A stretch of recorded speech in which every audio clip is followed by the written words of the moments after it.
PCOS, a condition that oftentimes will even confuse the medical field. And with our balance of hormones being very closely related to food, I felt that this female condition could be a really great topic to go to next.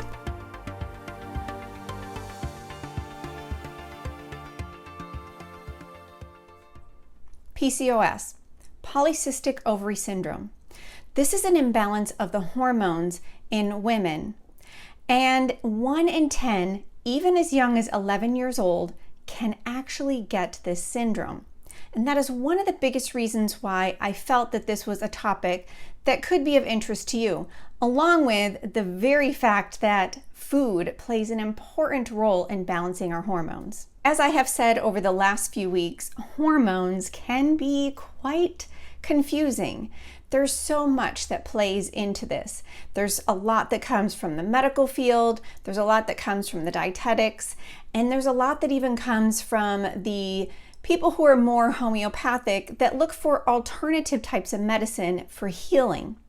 So I thought that one of the best ways to start out here is to go over some of the more known symptoms when it comes to PCOS. Cysts on the ovaries, acne, hair growth in areas where males would typically have, irregular menstrual cycles, difficulty becoming pregnant, weight gain or problems losing weight, fatigue, low libido, mood changes, insulin resistance, patches of dark, thick skin, as well as pelvic pain.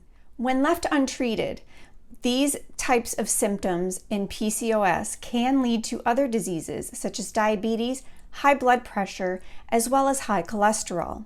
So if you do have more than one of these symptoms and they just seem to keep coming, definitely talk to your doctor about it. And if you have that feeling that even if a doctor says that you don't have this condition, I would highly recommend that you get a second opinion, because it is one of these conditions that is underdiagnosed. Once you are properly diagnosed, there are a few tweaks to your food and your lifestyle that you can take to start reducing your symptoms. So with your food, you can increase healthy fats by adding avocados, walnuts, flaxseed, and salmon, just as I had mentioned the weeks previous. Increase foods that contain gamma-linoleic acid. Think hemp seeds here. And when we do this, we actually will have healthier levels of progesterone. Choose foods that are lower on the glycemic index. What this will do is help to regulate your insulin levels. Something else to help with those insulin levels is to drastically reduce and even try to eliminate those added sugars. Having too much sugar is going to make those insulin levels go crazy. If you don't already know, what happens when we eat foods that have sugar specifically, even when we're having some carbohydrates like bagels and pastas and even oats? It goes into the body and it gets digested. It releases sugar, it releases glucose, and in order for our body to absorb that glucose, meaning our cells to use it, our pancreas needs to release insulin. And if we end up having too much sugar, too much insulin, the body just goes haywire and it won't absorb that sugar. We will have too much insulin, and that's going to cause crazy hormonal balance. So think about that the next time that you are making the choice between a donut and some whole grains.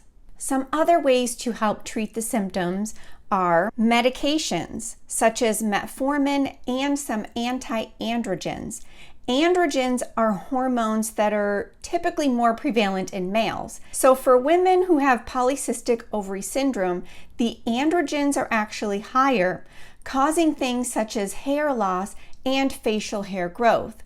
So those types of medications are going to help to bring those hormonal levels back to normal. Reducing your levels of stress.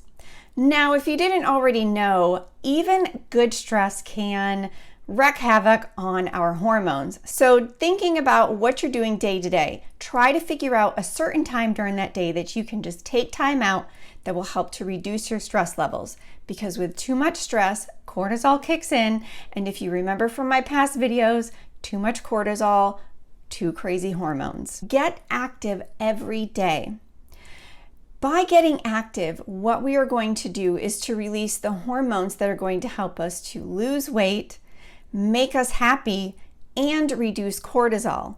But as a side note, you know I am also a personal trainer. Too much exercise and too much intense exercise can actually do the opposite.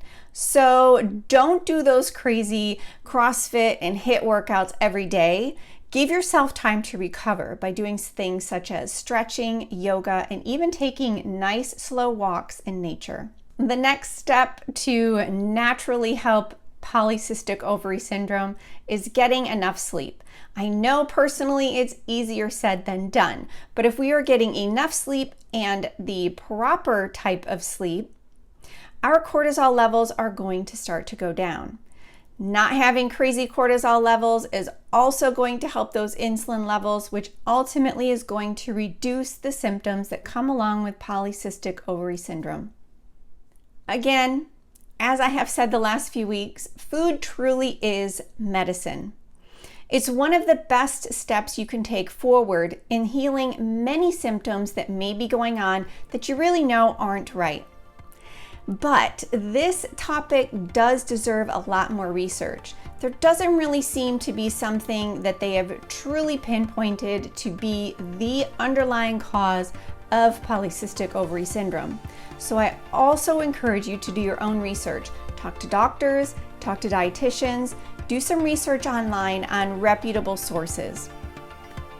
I will see you next week where I will wrap up all of this hormonal talk. Have a great week.